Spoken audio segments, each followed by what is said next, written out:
Hi, Morgan. Hi, Katie. How are we going to keep this to an hour? Whew. I know, right? Deep breaths. So I kind of feel like I want to start. I can't decide if I want to start by talking about all the different ways we know each other, but or if I should just start traditionally with your diagnosis story. So I think we'll actually start with how and when you were diagnosed. How long ago were you diagnosed with ADHD? What was kind of the process leading up to that? What were some of those things where you were like, oh, I should really look into this? Yeah, I was diagnosed in October of 2020. So, like you, I'm a pandemic diagnosis. That's And exact same, October 2020. yeah, I actually went back and checked my medical records because I knew you would ask that. So, I have kind of a unique diagnosis story. I was switching psychiatrists, which I was seeing a psychiatrist. I've been seeing one for many years for my depression and anxiety, which I'd like to come back to because I got a treatment this year that's potentially permanent, and I really want to talk about it. Ooh. Mind blowing. Yes, I know. So I switched psychiatrists, and in the intake call, all on Zoom, of course, or whatever internal, insurance company thing that they do, she went through my family history, what kind of mental illness or whatever is going on with your family. And I just casually mentioned, both my brothers have ADHD. I don't know if they still consider themselves as having ADHD, but they were diagnosed. And she said, "Oh, that's interesting. Did you know that's genetic?" And I said, "No, I didn't know that." She goes, "Do you have ADHD?" And I said, "I don't know. Absolutely not. No, I don't think so." And she said, "Well, if we have some time at the end, do you want to do the test?" And I was like, "Yeah, sure, whatever." Like, it was so casual, Katie. It's so different from, "Oh my gosh, I desperately, need this." And I also wasn't seeking a diagnosis for a long time. Like, I know I'm very fortunate compared to people all around the world who are spending this long time seeking it. So we did the test, and a good portion of the questions, of course, I think the test is really funny because it's some of the questions. One of the questions is, answer this as, "Do you do this more than most people you know?" And of course, we start over analyzing because that's part of it. Like, well, let me think about most of the people I know. And some of them do this and some of them don't do this. And like, how many is most? Is it like 51% or is it like 80%? And like doing that the whole time. And so a lot of them were like, "No, not more than most people I know." And then I got to one section and it was like, "Yes, yes, yes, yes, yes." And so she said, and I'm laughing at this point with her, and she says, "So, yes, you have ADHD." And that moment, I have reached out to her several times because I no longer work with that psychiatrist because another insurance change. But I've just reached out to her to thank her so many times because, like you, Katie, it changed everything for me, everything in my life. And I think psychiatrists don't get thanked enough for the difference they make. And I just, anyone who's working with someone, make sure you take some time and let them know. Um, and you asked, looking back, what did I notice? So, like you, everything, going all the way back to early childhood. I remember my parents they taught me this cute little phrase that I would say to people, and it's, "I'm hypoactive," because I couldn't say my R's yet. Like, that's how young I was, that I would tell people I'm hypoactive, and not hypo, but hyper. It's my little voice. Um, and just thinking back through school, I was an excellent student. I did not struggle in school. In fact, I learned stuff so fast that then I'd spend the rest of the time talking to everybody else, distracting them. So, looking back at all the assignments I forgot at home, big projects that I just left, losing my backpack, losing all my stuff was all just crumpled up in there and all of that. And then thinking about the impulsive decisions I've made throughout my life, including like a marriage and just like crazy stuff, and that I would do something and immediately know it was a terrible idea. And then I'd get sort of caught, and I would be like, "That was a terrible idea." And my parents or whoever would be like, "What were you thinking? Like, just tell us what you were thinking." And I wasn't thinking. And so I would make up a lie that sounded plausible. Maybe this would make sense. And it was clearly a lie because the lie was also bad. And then I was caught in a lie. So then they assumed I was doing something nefarious and like that I'm lying for to cover something else up. So I was in trouble A lot, just for my spontaneous, impulsive decisions that were terrible. Those were legitimately bad decisions most of the time. Oh my goodness, I feel like you're describing my teenage years perfectly. Yeah, I interview so many women who are like, "No, I was great," and talking about the high masking, and I was like, "No, I was definitely that kind of ADHD where I've made a lot of impulsive decisions. Where I look now back as an adult, thinking like, I cannot believe I'm alive. Sometimes, like, Yeah, there's so many situations I got into where I was like, I can't believe I got out of that alive.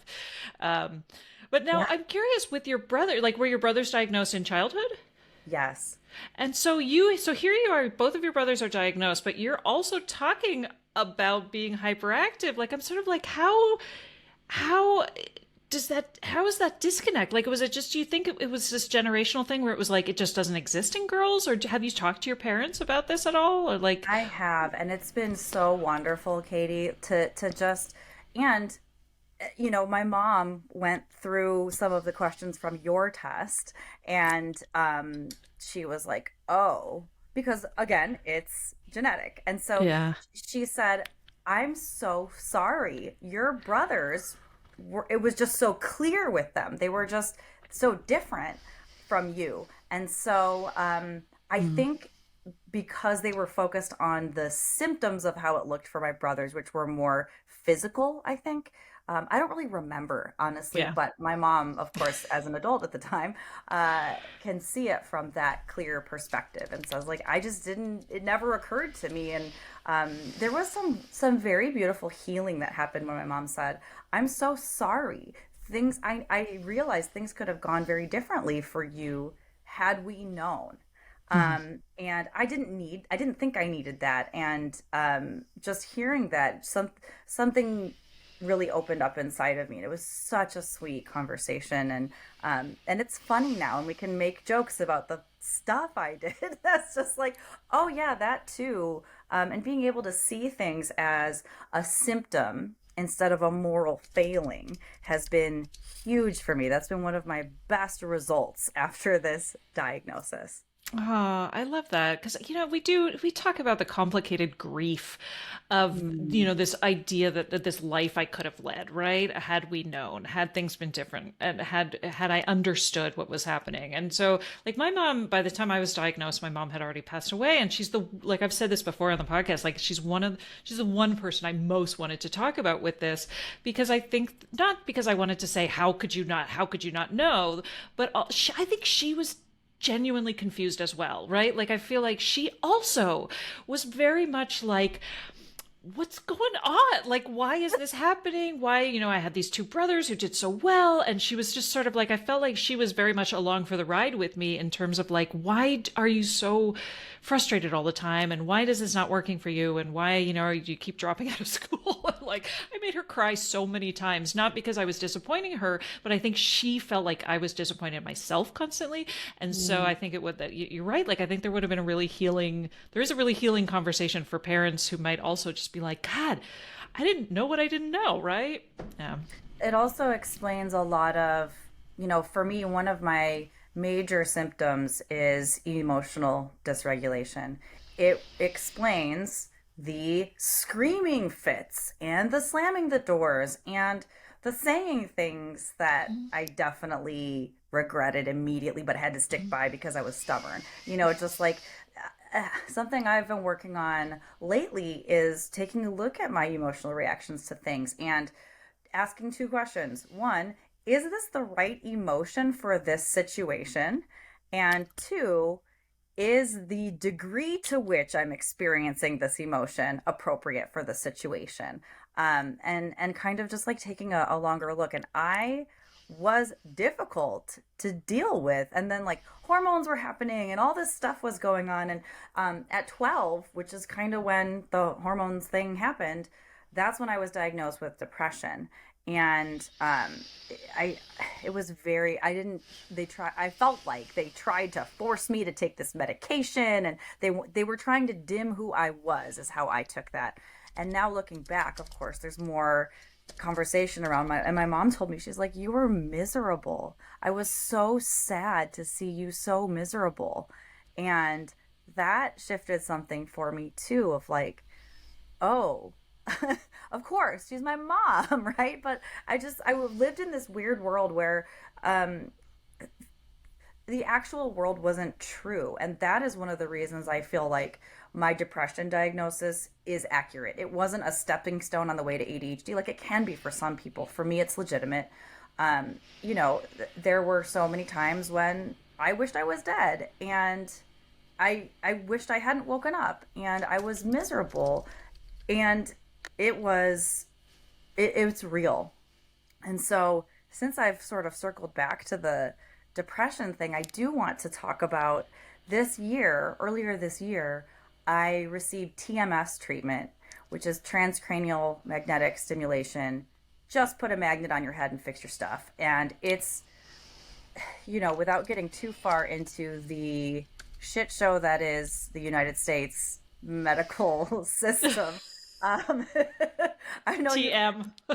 yeah, you've been through this with many guests, Katie, I know.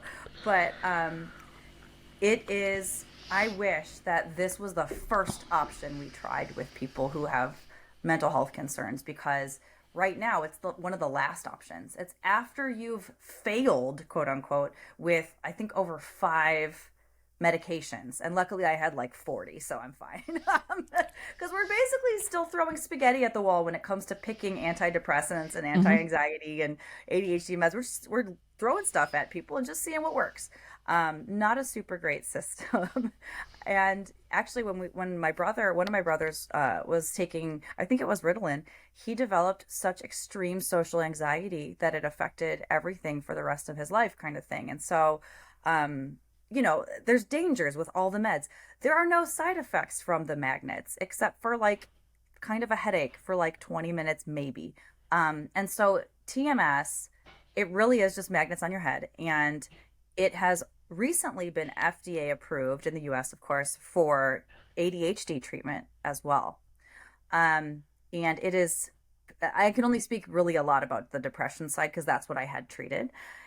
It is potentially permanent and I am feeling really good and it's really nice to be able to separate out the depressive symptoms from ADHD. And I don't think my anxiety diagnosis is correct. I think the anxiety is a byproduct of the ADHD because my brain's just going, going, going. But the depression I feel like is. So, unfortunately, in order to qualify for it, you have to have failed all these medications and you have to like take a drug test and all these weird things that have to be like prerequisites for just getting magnets on your head. And it's very expensive unless you have super good insurance. And I think that over time, the expense will go down. So I predict like any sort of new technology. But it made a huge difference for me, Katie. That is so good to know. Thank you for sharing that, and I'll hopefully put a link to something about it. I know I talked about it very briefly with Dr. Sasha Hamdani, who I'm trying to remember what her social media is. I'll put it in the show notes. ADHD Psych MD or something, but she's a psychiatrist who does that, and I don't really understand how it works. Do you have a basic understanding of how it works? What the There's magnets are doing? so they put it in different places on your head depending on what's being treated. So it's on the left side for depression. It's typically on the right side for anxiety. It's towards the back top of your head. If for OCD, it's also been approved for OCD. And for ADHD, it's put on the prefrontal cortex, which is where our stuff is a little bit different. Yeah. So, um, from what I understand, it can sort of reset some of the pathways. And so I actually met this woman in a yoga retreat who I ended up chatting with her and we were trying to find a time to hang out. And I said, hey, I'm going through this kind of like medical treatment right now. It's every single day. Oh, by the way, Katie, it's every single day, every weekday for like 40 times. So Oh, wow. it's a pretty serious commitment. And so I arranged my entire life around this. I really committed to this because it's important to me. I'm tired of that. Yeah. And it's like just the fact that there was a potential treatment that was, even if it lasts 1 year, like even if it lasts just a couple years, even if it's not totally, permanent. And the doctor did tell me I started feeling better almost immediately, which is rare. And he said, the fact that you know this works, that means a touch up will work. If you need a touch up, it's almost guaranteed that if you ever need a couple more sessions or whatever, you can come back and it will sort of recharge it. So I met this woman. We were trying to find a time to hang out. I said, I'm going through this medical treatment. And she said, are you going through TMS by chance? And I was like, oh, are my anxiety and depression just hanging out for everyone to see or what? And she said, no, I just really feel like I see you. And she told me that she had had it done in Thailand, I believe. And she said, listen, right after your session, your brain is very plastic. I don't know if that's like a real thing or not, but she said your brain is very plastic. So taking some time right after your session to do something that makes your brain happy is very important. She goes, draw, listen to music, pet your dog, go for a walk. So I started scheduling time after my TMS session to go do those things. I started drawing again for the first time in many years. I started doing a lot of like nature walks, and there were like wild turkeys outside turkeys outside the TMS place, and they were like full Thanksgiving sometimes with the tail up and the thing. So I was like taking pictures of turkeys and listening to blues music and drawing in my car. And I feel like even if I weren't doing magnets on my brain, that practice was really cool in terms of taking time every day to do something that my brain likes and just looking at my life that way, like what is my brain like and how can I put that in my day to day. So that's something that I've sort of revived since then. As soon as I was done, I was like, oh my gosh, I'm so happy to be done with this. And I stopped doing it, and now I'm sort of restarting that brain activity every day. That's amazing. It reminds me of those opportunities to be in the present tense and how I feel like that is so important I don't know if it's important for neurodivergent brains or just everybody in general, but I remember always thinking about meditation because we always talk about how important meditation is and everybody struggles with it and everybody, it's controversial, I guess. But really what it comes down to is this idea of staying in the present tense. And all, depression, anxiety, fear, worry, those are all past tense and future tense states of being. Yeah. Right? We're worried about what's happening. We're ruminating about what happened. And so something about being in the present tense, it's like building this muscle where we can just explore that sort of mental freedom, right? The lightness that comes with just being outside and looking around. And I think that's really, really difficult for us to do naturally. Like we're so stuck in our brains all the time. Anytime we can have an opportunity to stop and kind of be in the moment, I think is helpful. That is so cool. That's so wait, so you did it for 40 days. And then they just send you out and they're like, come back if you need a tune up, but otherwise that's They it. taper you. So you Okay. go from doing it every day to like 3 times a week to 2 times a week and that kind of thing. So yeah, they follow up, they send sort of a survey, the probably I don't fill it out anymore, but I'm sure it's like the PHQ-9 and the GAD-7, which are the typical depression and anxiety scales of like which like all of us know how to beat those. I wish they would just like, and I'm not trying to beat it, right? But like, I just wish they would have better scales that are a little bit less transparent. But yeah, when it comes to meditation, one of the most helpful tips that I got, because I had this whole thing of like, oh, you need to find this way for your brain to be quiet. And for those of us with ADHD, that's probably not a thing very often. And that like there's like this goal of meditation. And I took this workshop with this woman who basically says meditation is a practice like going to the gym. You don't like it when you go there and you might hate it the whole time, but you do it for the results.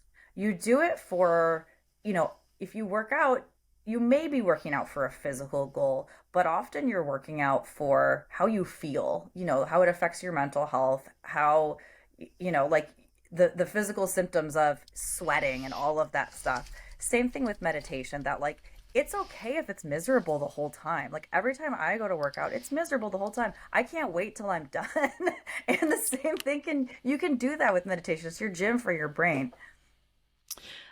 Yes, which I think is something that is incredibly difficult when you have ADHD, which is like that falls very squarely in the I know it's good for me category.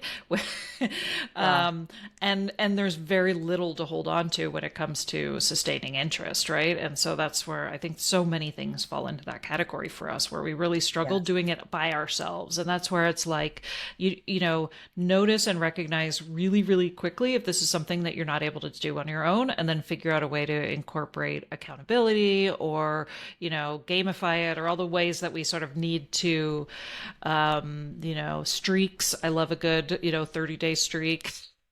Ways that Award. we really like, ways that we need to make it interesting for us, because it does. I think there's I think exercise is another one, right? That it's like it falls very squarely in the I know I should do this, I know it's good for me, but how do I actually get myself to do it anyway? Yeah. Okay, so let me see. Okay, so I first met Morgan when I had signed up for coaching software. This coaching software was so confusing, and there was so much to do. And I had hired you so from the coaching software, Coach Accountable. You were working basically at helping people like me who were just overwhelmed by the platform to kind of sort it out. And so you've created this business of helping coaches to work with this specific software coach accountable. And so your business is called AccountableHero, correct? Correct. And then so we started working together, and you were like, oh, I also have ADHD. And I was like, yeah, obviously. I mean, mostly because you were this brilliant entrepreneur who was, sparkling personality. It wasn't like, you're a hot mess or anything, although aren't we all? But, it was like, I can tell pretty quickly when somebody I'm working with where I'm like, yeah, that's your own journey. So you were like, I also have ADHD. So we started talking more and more about it. And I don't even remember how we got to the point where I think maybe we were talking about I was talking about how I really, really wanted to do a course. Did you bring it up? I don't even remember. Do you even remember how we started I talking have no about the Hey, idea. It's ADHD course? But I think you were talking about the fact that you help coaches make courses, and that this is something you really like to do. And I was like, I would like to do that. And then one thing led to another. And so Morgan is the mastermind behind the Hey, It's ADHD course, in terms of bringing it together and taking all of my scattered random thoughts and organizing them into a way that somebody could actually work through. So that's incredible. I guess I want to ask you sort of how's your business going, and yeah, do you want to talk a little bit about what you do? Yeah, I love it. And you know what, Katie, what I think happened is when I finish up the first product, which is the setting up the entire all the pieces of your business that are boring and but are necessary, like scheduling and invoicing and coaching packages and reminders and all that stuff. Once all that's done, I typically say, hey, this in our last meeting, hey, this was great, here are some other things I do if you ever want to come back. And I think you were like, oh wait, what Right. courses? Okay, cool. And you chose what is kind of my favorite package, but is the most like mentally intense for me, because it is, hey, here's a bunch of cool ideas I have and some thoughts and things, and you, like in your case, like some like notes that I've made of like symptoms that kind of fit together somehow, and I would love to show this to people. And so we do this deep dive together, which is so fun for me. And it's I think my business is specifically set up really well for my ADHD brain, because I guarantee the whole thing done in 30 days. So it's like a very short, very intense, hyper focus, boom, boom, boom, boom. And it involves a lot of collaboration. And I love being able to provide that feeling of I got you, like, yeah, throw everything at me. If you wrote it on a napkin, take a picture with your phone and send it to me. Like, I don't care how you get me the information. I want to pull it out of your brain and organize it. And for whatever reason, my brain is very good at seeing patterns. So I can take these random thoughts and these random things and be like, oh, what you're saying is this. And you're like, oh my gosh, yes, that's what I am saying. And like, it's so fun to get to collaborate like that, because I am not the mastermind behind it. You're the mastermind Okay. behind it. I just put it all in like a delivery format, right? Like you're the mail writer and I'm the postal carrier, right? Like that's what happens. Well, I think the reason why I feel like you're the mastermind is because I really just felt like it never would have happened, right? Like I feel like so Mm. often with at least with my brain, but I think with a lot of us with ADHD is that you have the ideas, but it's just all chaotic flying around and I don't know what to do with it. And so I was so appreciative that you came in like you did and was like, throw everything at me and we'll sort through it. And I kind of love that. It's almost like it takes two ADHD brains to have that interaction because on the one hand, like, you know how they joke, like, I can't clean my own garage, but if you want me to clean your garage, Yes. right? Because it brings in that novelty factor of like, oh, I get to sort through all of this stuff and create something magical out of it. Well, and I get to learn too. So as I'm building all these courses and things for other coaches, I'm like, oh my gosh, this is so interesting. So, like you always talk about our interest-based brain, which in the group program, I always thought you were saying interspace brain. I know. Which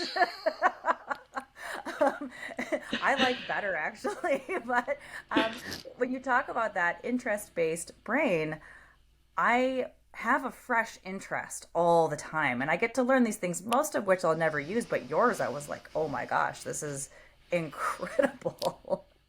Yeah, it was very Um, cool.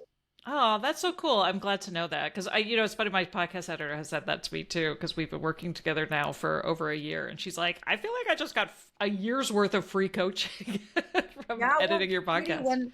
when I took your group program and we had a one-on-one as well, um, I got so much out of that short time with you. One of the things that I was thinking about as I was, sort of organizing my thoughts before this podcast is I realized later, I was like, wait, Katie taught me that one on one. And it is that these symptoms and these things are information.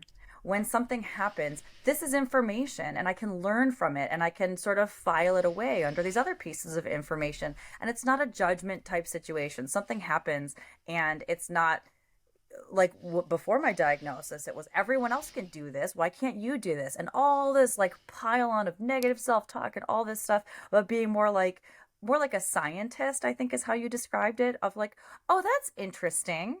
I wonder what's going on there. And of course, I'm not perfect. Like it sounds right now like I've like moved past negative self-talk. I haven't, shocker. But I've gotten more skilled as time goes on with little tidbits like that. Like this is just information. And what will I do with that information? And sometimes the answer is nothing.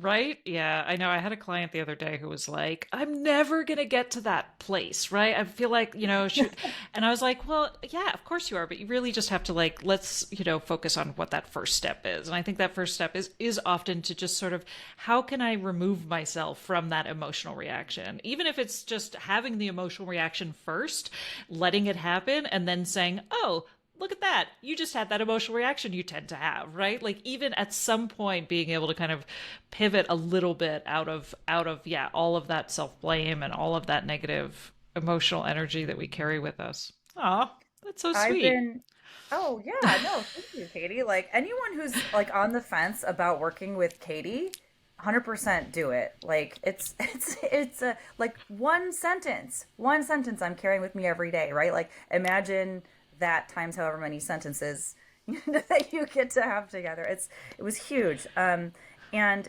you know, something I've been working on more recently, including that, you're talking about the emotional reaction of it. Getting to change my language around emotions has also been super helpful. So like even before, something like this where I was like, I'm anxious.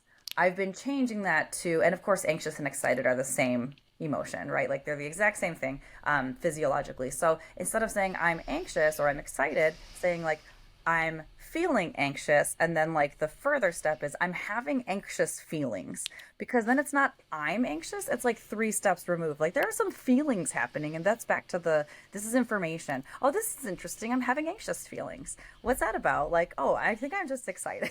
So and I like, speaking of like judgments and things like that, I think I've told you about my fake cooking show with my best friend where we live together. She also has ADHD, and it was a shit show and it was amazing and it was all of that stuff. We both learned so much. And so we started this fake cooking show called Cooking with ADHD. And it's and a lot of people have been like, you should turn it into a real I cooking know, show. right? Immediately I'm like, side hustle.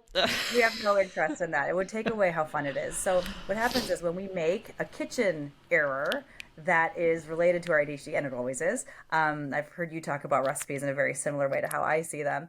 Um, but like just like calling each other now that we don't live together, like on today's episode of Cooking with ADHD, I screwed up microwave rice. There are three things you need to do: put it in the microwave, open the bag. Actually, that's it.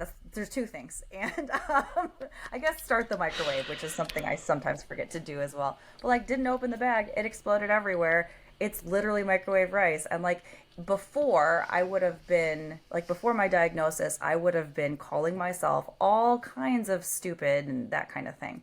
But instead, I was like, oh, this is really funny.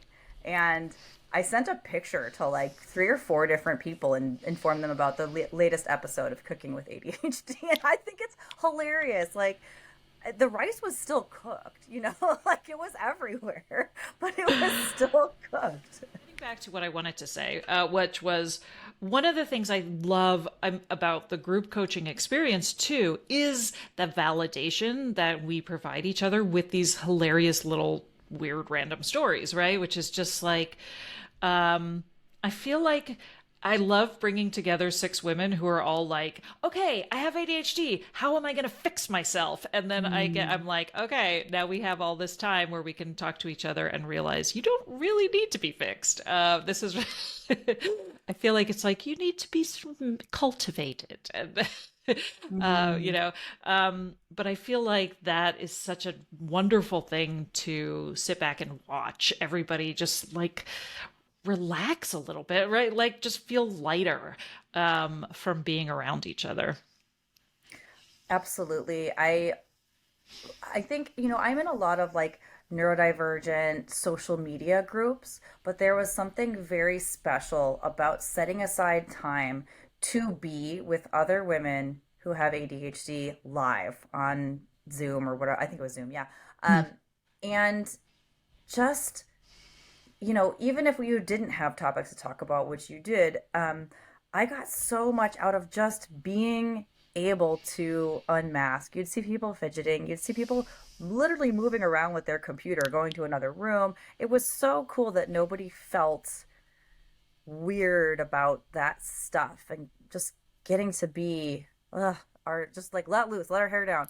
And it was amazing all the similarities we had, even down to career paths for some of us. I don't know if that's typical of all your groups, but ours was like, wait, you were a teacher too? Like, just like everybody, or you're in the arts too, and nonprofit. Like, we all had such similar stories, and I was even in three different countries that was the case, or maybe four. And I also, one of the main things I got out of it is that I'm sort of further along on this journey than I realized, that I have more useful things to contribute, because I expected to be sort of contributed to. I was showing up, I was going to participate, but I really got, I mean, I remember one time I was saying something about, oh yeah, and then I checked my, like my daily list of how I do things and blah blah blah, and I did the whole thing, and you were like, wait, hold on, go back to your list, share with us like what kind of list that you have and what kind of tool you're talking about. And it's just a thing that I made, right? It's just like how it works for me right now. And I didn't realize that these little workarounds and things like that would be helpful for other people, and I felt really flattered that they were useful for other people. Hmm. Yeah. I think that's such a good point too. I feel like we get as much out of helping each other too as we get by wanting to look for the next cool tip or trick that's gonna help us figure out how to feel less chaotic. So speaking of tools, like with your software work, I mean, what do you even call yourself? You're a software develop? Nah, I mean, you're a, what are you? Software consultant, I think is, Consultant, a wizard? yeah, wizard. Yeah, I have a staff and What do you find has been helping you with ADHD in terms of your workflow? I love software in general and all of that stuff. I know there are a lot of people who do like fully automated homes where you can tell Alexa you're going to go do laundry and things like that. I haven't set that kind of stuff up personally, but I do use AI quite a bit. So there is a set of tools called Goblin Tools, and that is made. It runs on OpenAI, I think, and it has all these different tabs and things that it will do for you. It's got a magic to-do list, which will break down anything you're trying to get done into mini to-do lists of like, here are the steps of how to get from A to B to C, and you can set your level of neurospicy. So, like, how detailed does this thing need to get is the number of chili peppers that you select for your neurospicy level. It's got a formalizer where it'll turn your thoughts or your kind of brain dump into like a classy paragraph or a less formal or whatever. Like it'll change that kind of thing. The one that I use the most is called The Judge, and it's the little subtext of that is, am I misreading the tone of this?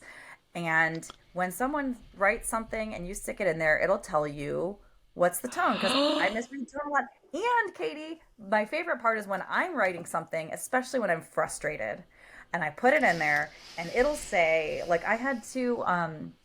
There was a client recently who just was like not responding and not paying her bill also, and I was like, okay, I'm ready to say something. And I wrote something, and it was like, this is coming across as frustrated and aggressive. And I was like, no, no, no, no, no. But it's funny because I subconsciously knew exactly which words to remove. I knew, but I didn't know no. So I removed those words, ran it again, and it says it's coming across as like professional and like mildly frustrated, because I was like, that's okay. It's okay for me to be mildly frustrated and communicate that, because I am. But it really helped me take those 3 steps from listen, you send me the money, versus it's not a shakedown, right? It's a request. So there's that. There's also the estimator, and the subtext of that one is just tell me how long this is probably going to take. And that is huge because like I don't know. I just don't know. So that one's good for time blindness. Compiler, it'll take your brain dump, turn it into a list of tasks. And I think you're going to love this one, Katie, the chef. You put in whatever random ingredients you have. You can put down serving sizes. You can put, I'm allergic to this. You can say, I don't do dairy. And the chef will give you some options on how to cook it. So it's like, yeah, it's outrageously cool. And I use it almost every day. And I also use ChatGPT quite a bit. I know you do as well. And so I use it for um, even little things like writing my bio. I've written my bio for so many different things, and like I want it to be slightly different each time. And like starting with a blank page is tough, but starting with something that's already written and saying, oh no, this part's not right, and rewriting that part, or you have it write your bio and you're like, make it a little less formal, make it a little more formal, make it shorter. That's what I typically tell it. Make it shorter, make it shorter, make it shorter. Make it 1 sentence long, all of that stuff. It's so useful to have something like that in your toolbox. And I know there are a lot of problems with AI as well, especially on the visual image side and the video side. As a former exhibiting artist myself, like I see all of the bad sides too.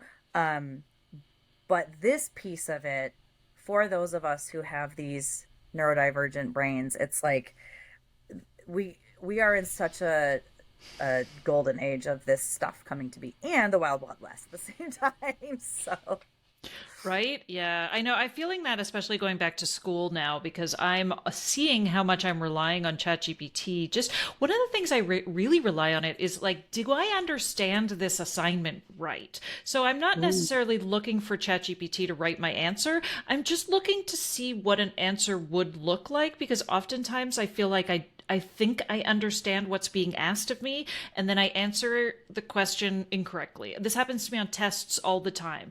And I'm like, I can't, it doesn't matter how many times I reread the question. It's like, I just don't get what the question was. And so oftentimes when I get an assignment, I'll put it into ChatGPT to just be like, what would the answer be generated so that I can say, oh, okay, that's what's needed of me, right?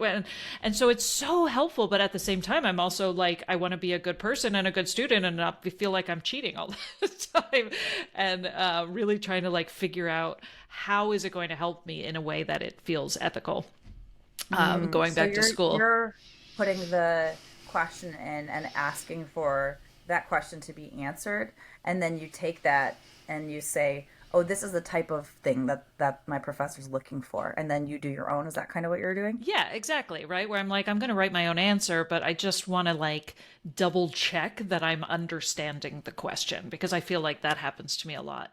I love the idea of the Goblin Tools tone. I had that happen to me the other day where I'm like, because we joke about like how with neuro, with ADHD, I'm like, I write an email and I need to get the important stuff out of me first. So usually it's like bark, bark, bark, bark, bark. It's all negative. This is all the edits I have. I had this all the time when I was an editor for freelance writers. I would like go to all the things that were wrong first, and then I would have to like get all of that out of me, and then I'd have to go back and be like, okay, now I have to go to the beginning of the email and be nice, and be like, what would a nice human write right now? And I'd have to be like, oh, it was really well done, and I liked this part of this, and this, we always joke about like going through communication and are there too many exclamation marks? Do I sound crazy? Are there not enough?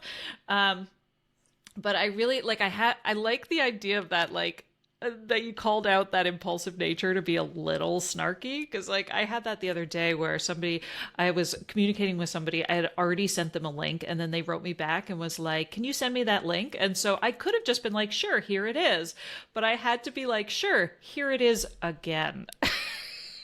Right? Just that little bit where I'm like, I'm still pleasant because I have an exclamation mark, but I'm letting us both know that I already sent it, right? Like I couldn't not throw that in there, right? Like I was like, I just needed that tiniest little jab, and so I'm like, you just need somebody, some accountability of an AI to be like, you don't need that. Take it out. What was their um, reaction? I don't know. They haven't replied to me. They probably never will because they were like, "Damn, she's snarky." But you find your people, right? But like, is this an app? It comes in apps, and it's also it's a web-based app, so you can download it on the Android store and the Apple store. And it is also a free website. So you cut and It's paste copy like you do with ChatGPT, and it gives you its Yeah, response. exactly. That's It's amazing. got basically a text box. And for those of us who are not typey type people, you can do the voice thing. The big type box where you put your stuff, you can click the little microphone and do it that way. Just talk into it and say, whatever it is, here's all the stuff I have in my fridge. Yeah. Like you can talk to it. So I can ramble on my car ride home, and it can turn it into some sort of cohesive blog post. Yeah. In I theory, mean, in theory, in you're theory. like, I don't know. Let's check it out. I mean, I'd love to see Yeah. your blog post. Uh, um, That's awesome. I know it is. You're right. It totally feels like the Wild West. But I'm gonna have to check that out. I'll put a link to it. I'm sure everybody who's listening has already heard about Goblin Tools. So I Sure. know I know we've talked about it. I've heard people talking about it in the community, and I'm always like, yeah, add that to the list of things I need to check out, which is so long. Cool. So now let me see. What else do I want to ask you? What are some of the things that you love about your ADHD, either at work or just in life? It's interesting. My therapist just had me do a list of things I love about myself and a second list of things I wish I could change or that I'd like to change. And I noticed so many things were on both sides of that list. And so many of those things were ADHD related. So, all of these have the caveat of like, I love them, but also they come with some less desirable traits. So, things like our creativity, and our ability to connect deeply with everyone. That's one of those ones that I'm so curious about everyone and I want to know their story. But also, even when I'm not feeling curious, people will come and tell me their story. And I sometimes just want to be alone or just want to be doing whatever I'm doing. Like, and if I don't drop what I'm doing, it's rude because they're telling me like some deep traumatic thing from childhood that I didn't ask for. And like there's holding that space and holding that treasured thing that they've never told anybody else, and they're a random person on the street, and like that kind of thing. It's amazing, and it comes with this negative piece. You know, I also do like the impulsive nature. I have done so many cool things in my lifetime, and people are like, "How many lives are we talking about here? Like, you've done this and this and this and this." You know, like I think, I missed part of our group thing because I was doing the Super Bowl field team for the halftime show. It's just like things like that. And, like I didn't have to do that. And I've traveled a ton and I've just done crazy things. But I've also done crazy things. You know what I mean? Like it's like you're saying, I can't believe I'm alive. It's like, if you would have told 15-year-old Morgan that I'd even make it to 38, like it would have been shocking for me. I never imagined this, but those are some of my favorites. And yeah, just like our playful exploratory nature is one of my favorites. I feel like that's one of my favorite parts about talking with you too, is just I feel like you're up for anything, right? Like and I feel like that's one of the things I love about conversations with this podcast too, which is like we can, just randomly talk about so many different things and be like, have like a real thoughtful, interesting approach, right? Like there's never that part of like, I was talking to somebody recently where I was like, somebody's not your person when you're complaining about, I don't know, something, my neck hurts, and they're like, oh, it'll be okay, right? I'm like, that's the worst answer anybody could give me. Like what I want is somebody to be like, huh, fascinating, tell me more about that, let's look that up together, right? Like immediately become curious about what it is that you've presented to them, right? And I think that there's just that wonderful, yeah, that openness, right? That openness for knowledge and a curiosity about life, where I think it's one of my favorite traits of myself and just so many people I know who with ADHD, which is like, huh, interesting. Let's talk about that. Like, I'm always game for whatever we're going to talk about. But when you were talking about the things that I love and things I don't love being the same thing. Have you ever seen that Cher meme? There's like an interview with Cher from decades ago where I think it was Barbara Walters asking her like, what's your favorite part of yourself? And she said, my brain. And then what's your least favorite part of yourself? She's like, my brain. No, I haven't seen that. That's super clever though. Yeah. Is she in our camps? Oh, I'm sure. I wouldn't be surprised, but yeah. I think anyone who talks about their brain in third person, like it's this petulant roommate of theirs that that can't be trusted, I think is pretty much neurodivergent. Yeah. Cool. So now, okay, so let me ask you, if you could rename ADHD to something else, would you have another name for it? I've thought about this one a lot, and you have so many good answers in like 150 or something episodes or whatever that you're at this point. And honestly, Katie, I don't give a flying fuck what it's called. I don't. The fact that it has a name is fine, that it's a thing. What I would rather do, in this hypothetical situation where all this money would be spent rebranding it and, putting it in the DSM 6 or 7 or whatever, I would rather have all that time and money and energy spent on figuring out other subtypes, because I don't think that's complete. I think there's a lot missing there. My subtype, whatever, is combination's my skin, combined is my ADHD. Well, and that just means like it's kind of a catch-all. It's just like you don't exactly fit either of these other things, but there are a lot of people who have combined subtype who are very, very different in what they deal with versus what I deal with, and what works for them and what doesn't work for them. And of course everybody's unique, but I think there are more subtypes, and I would really like to see those defined further, and I'm sure people are working on that. But that's where I would spend that energy, is naming and defining that stuff. Sorry, I'm not answering your actual question.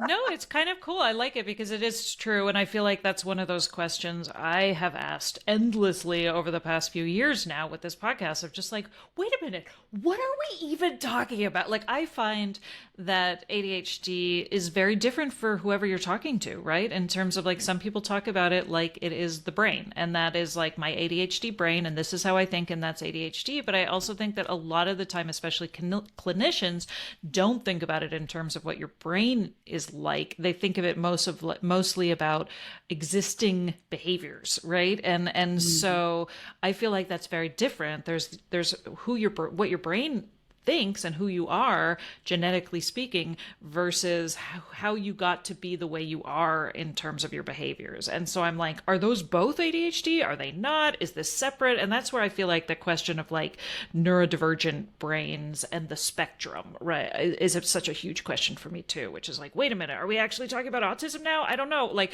and going back and forth between that, and I feel like I will be endlessly exploring what the hell we're even talking about when we talk about ADHD. I think you will, and I think that's why this podcast is continually so interesting, is that everyone has a different take on it. And I personally don't care what we're talking about. Like we're we're talking about, I think I'm a little bit more like how you describe your daughter, like a little more comfortable in the ambiguity of it, of like, I don't care. What I care about is like, there is a label and it means something in colloquial language. I say, oh, I have ADHD, so I need this. And people are like, ADHD, I know what that means. And sometimes they're right, but ultimately, yeah, I remember when I first got diagnosed, I was so happy and I was so excited, and I was telling people, and I remember I told a coworker, and she was like, "Oh, but we still like you, don't worry." And I was like, "Wait, what? Like, that's not I'm not unhappy. I'm not like, I wasn't diagnosed with cancer. I was diagnosed with ADHD. Like, and I'm very happy about it." And a lot of my friends, Katie, were like, "Wait, you didn't know?" And like they were shocked I didn't know.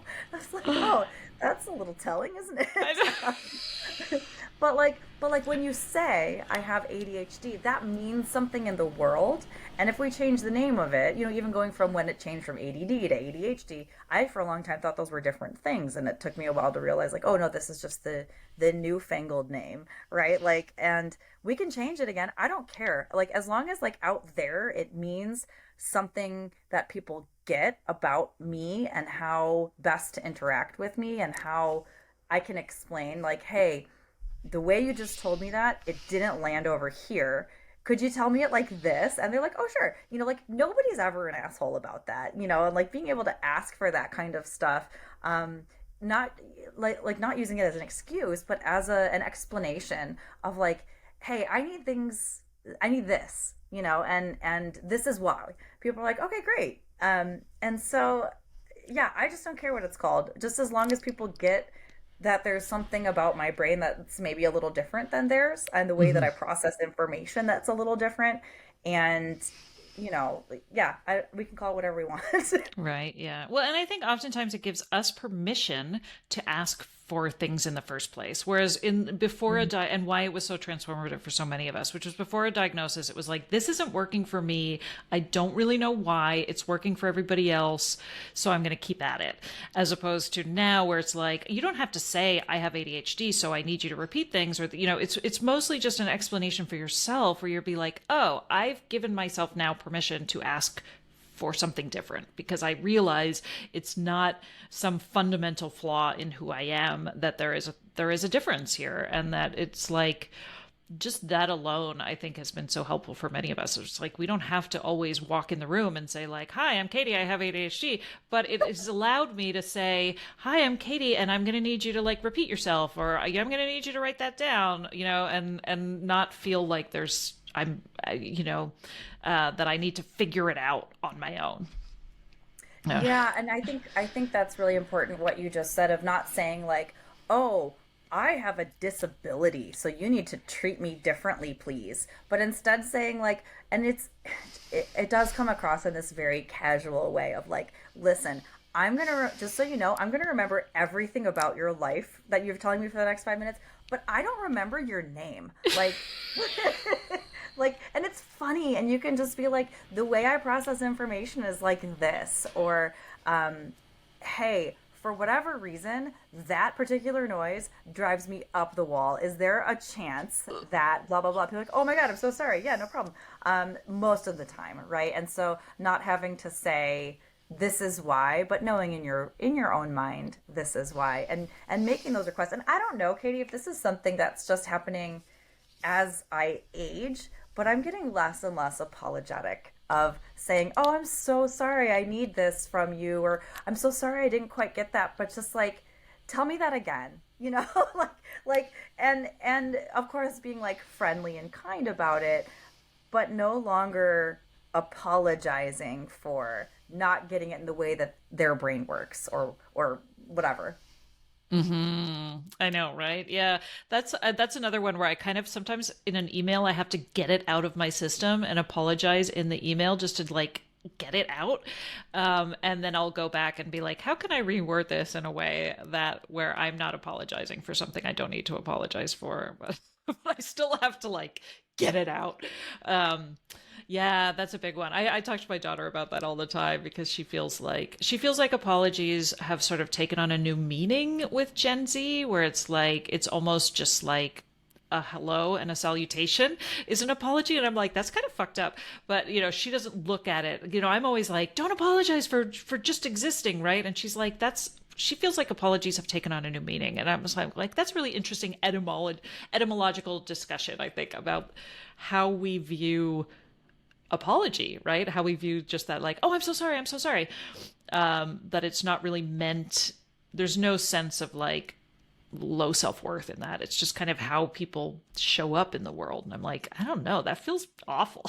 It's just, Language has power, though. yeah. Like what I was talking about with changing my "I'm anxious" to "I'm having anxious feelings." It matters. And coming in with "I'm sorry" for who I am, or what, or like "I'm sorry" in general, it makes a difference.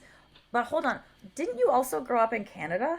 Oh, yes, exactly. Which is why I think I have to just get it out, because I am absolutely the person who you will bump into me in a crowded airport and I will apologize for being in your way.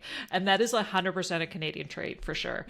Uh, I was just at the airport and 100% did that. Apologize, just be like, I think somebody rolled over my foot with their suitcase and I Oh, apologized. And I was like, wait a minute, no, you're allowed to stand where you are. and then me, I Yeah, would fly right. into an instant uncontrollable rage. And like, and when I say uncontrollable, back to like language having power, it's not uncontrollable. It's outsized for the moment of what I happened. like that, right? And I think that was another thing that I feel like we've talked about a lot, which is like what that question that we always would come back to, which is like, what is wrong with me? This doesn't feel Mhm. appropriate to the situation, and not seeing all the all the signs that led up to that, and now it feels like I can't, right? And it's, you slow down a little bit more and you can be like, oh, okay, now I see that it was loud and the TV was on and I haven't eaten in 6 hours, and all those things that kind of lead up to this, oh my god, why am I yelling at everybody? So true. All right, so now how can people find you and work with you and get more of you, because you're so wonderful? Thanks. Yeah, so my website is AccountableHero.com.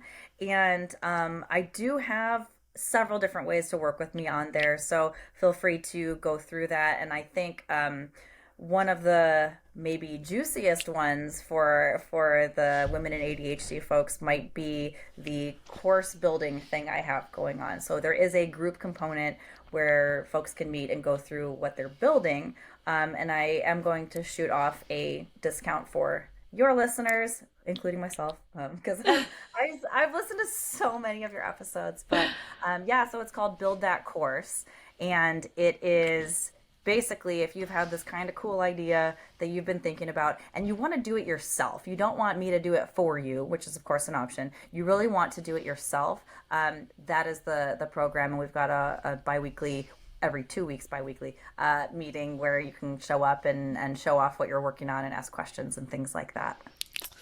Oh, well, I highly recommend it. I'm so grateful to you for being able to kind of take all of that information I dumped on you and put it into a wonderful course that I'm very proud of. So, yeah, well, thank you, Morgan. I love any Yeah, opportunity I can have to chit chat with you. But I same. don't feel like I had heard a lot of that stuff regarding your diagnosis, so I appreciate that. And the Mm. TMS stuff. Holy crap, that's Oh so my gosh. interesting. Yeah, I was super excited to share that. And every time I hear your commercial for your course, I feel like this sense of pride bubbling up. I'm like, I helped with that. That's part of what I did. So, yeah, thank you so much for having me, Katie. Aw.